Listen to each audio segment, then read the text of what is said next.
Hello guys, Gravy here, and I'm going to be talking a bit more in depth about how to analyse Keeper graphs. We've spoke a lot about the fundamentals of what Keeper has to offer on its graphs, what everything means on the graphs. Now we're going to look at market dynamics and how that affects the selling price on Amazon, how we can visualise these dynamics actually happening by looking at the Keeper graph. So let's go straight over to a Keeper graph for an item that a lot of us in the Gravy Train did buy when they dropped around August time.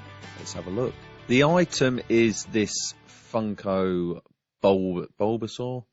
I've never watched Pokemon, but I presume this is a well-known character from Pokemon. And we dropped this item around about the 9th of August as a profitable item. You could pick these up for about £9, £9.50 from either Smiths or Funko Europe.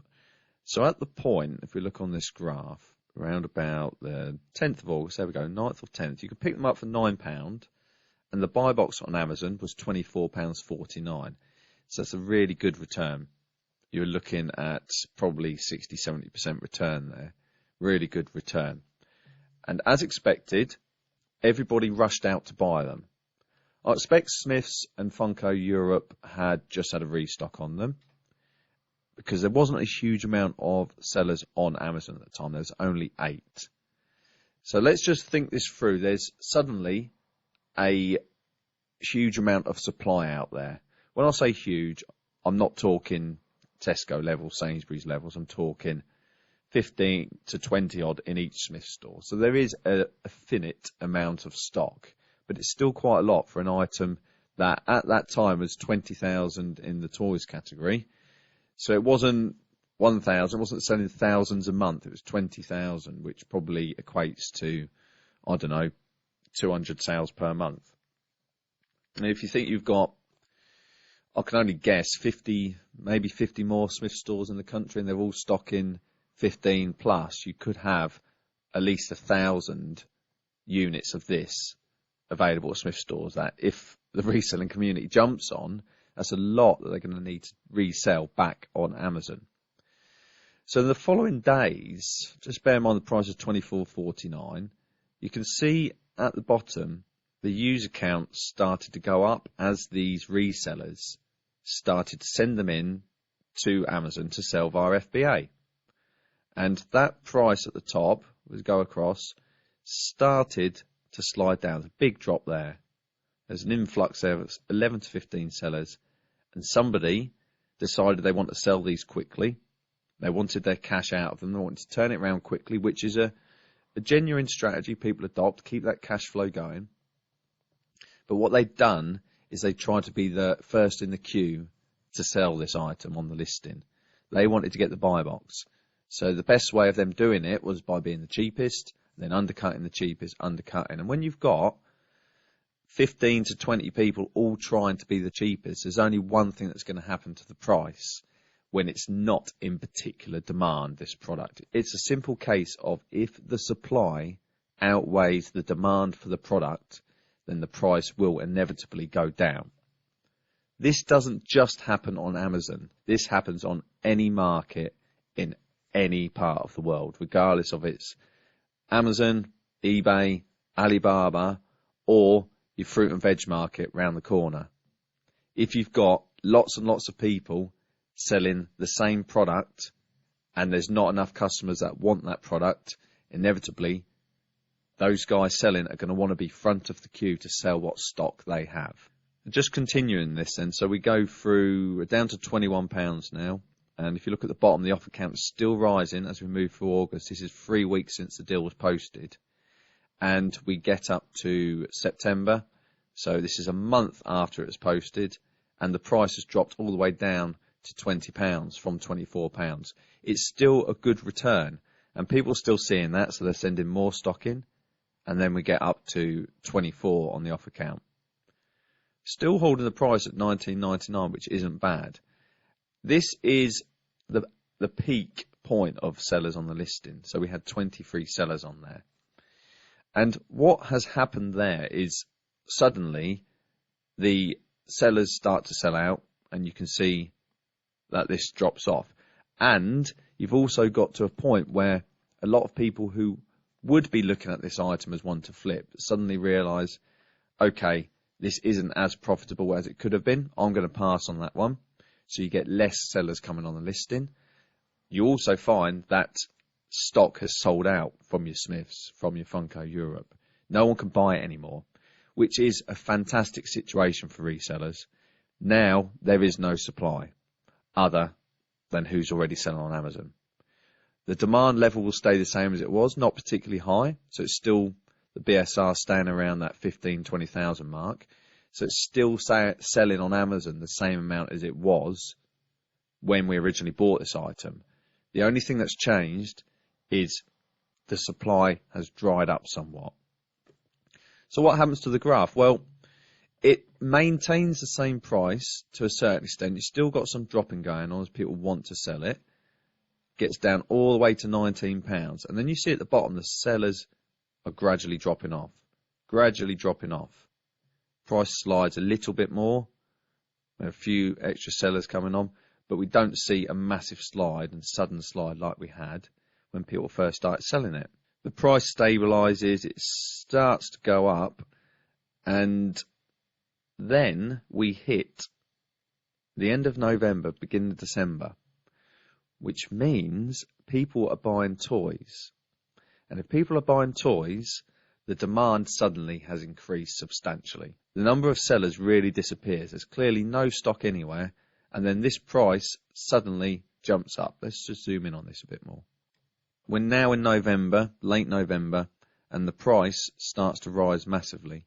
We're going up £1, £2 at a time as the offer count continues to drop at the bottom.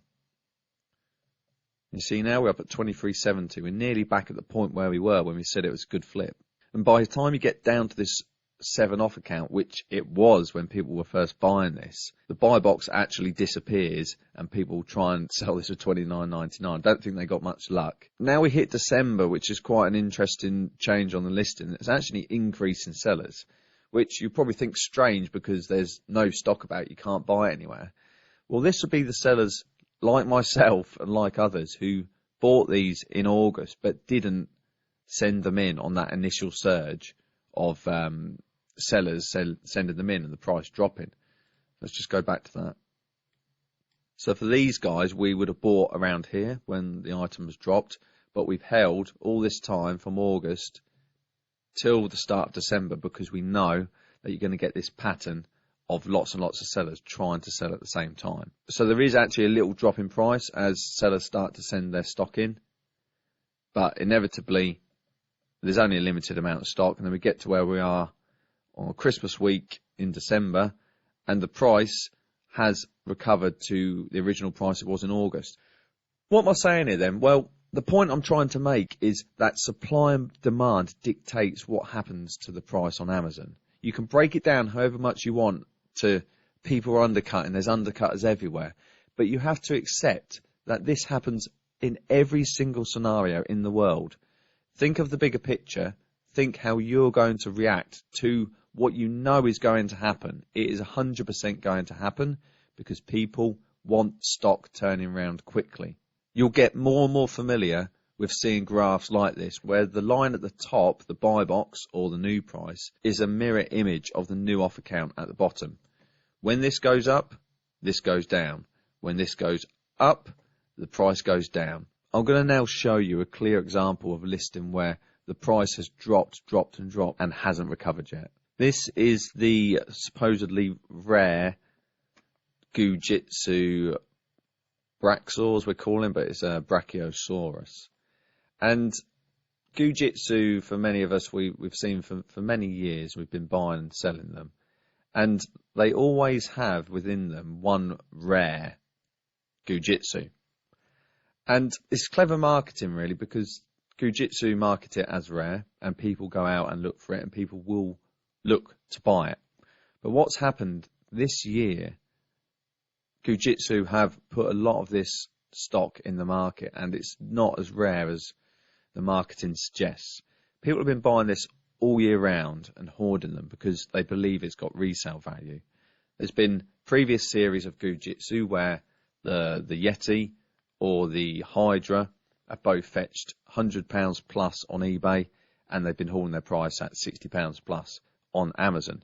Now, they were both ultra rare Gujitsu.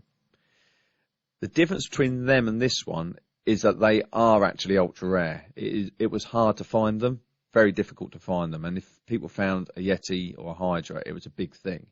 These days, the Braxa is readily available. So the effect it has on the keeper graph, well, people buy these because they believe it's rare, and lots of people end up buying these because lots of people believe it's rare and they believe it will have resale value. So what happens is it gets towards Christmas time when people know that toys are going to be bought, and they all decide to send their stock in to Amazon. So we're looking here at the end of November, and at the start of it, the price is $26.85. Bearing in mind, most people would have bought these for £10.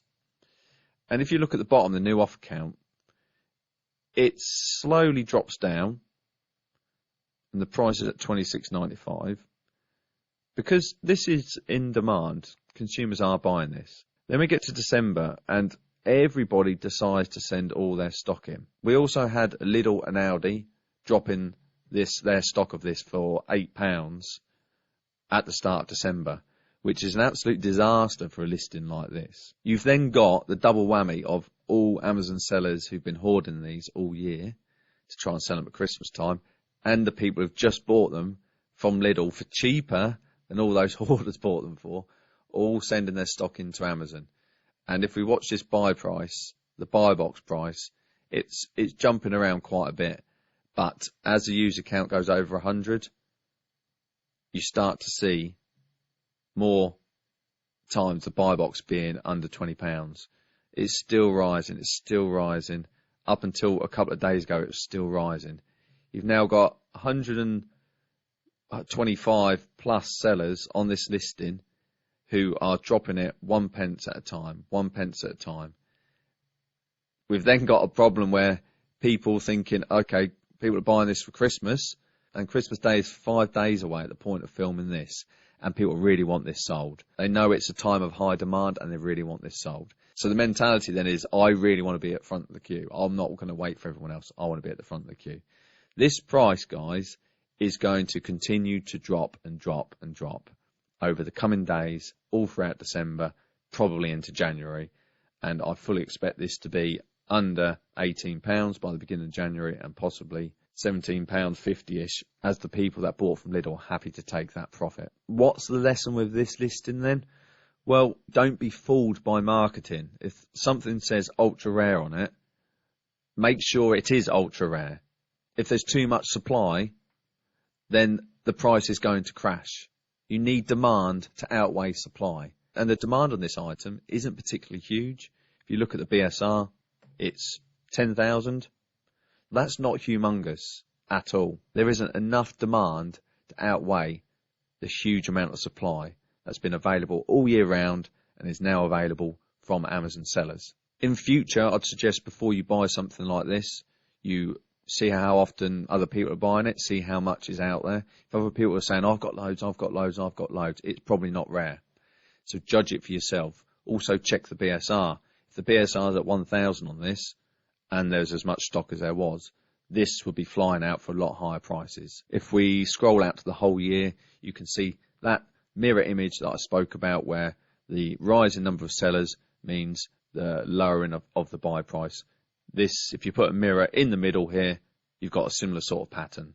If we look at a listing like this one, the Evercade console, this item is now moving the other direction, whereas this is one where the demand is outweighing the supply. You can't get hold of this anywhere, and you can see at this point in September it's £85, and we're now coming into Christmas. The BSR has been fairly steady, to be honest. It's dropped down to around 1,500 there. It's always been a popular item. But the key thing here is that the supply has been cut off. So the price rises up here, even with the new users, it's still rising, because that's only people sending stock in for Q4. That's not any mass restock at retailers. There's going to be a limited amount there. And then you can see the user count dropping off there. the offer count, and the price at the top is now clear of £115, and at this point it is £114 with the buy box. That has moved up massively since May time when Amazon went out of stock, and that's simply a case of the demand outweighing the supply, so the price rises. Simple. I hope that helps you guys. It's a bit of analysis of graphs, which I absolutely love. If any of you have got any graphs that you want me to have a look at and run through them with you to see what I think, then throw them over to me and I'll see what I can do. This is going to help you on making decisions on when to send items into Amazon, when to hold them, when to even pass on some of the deals.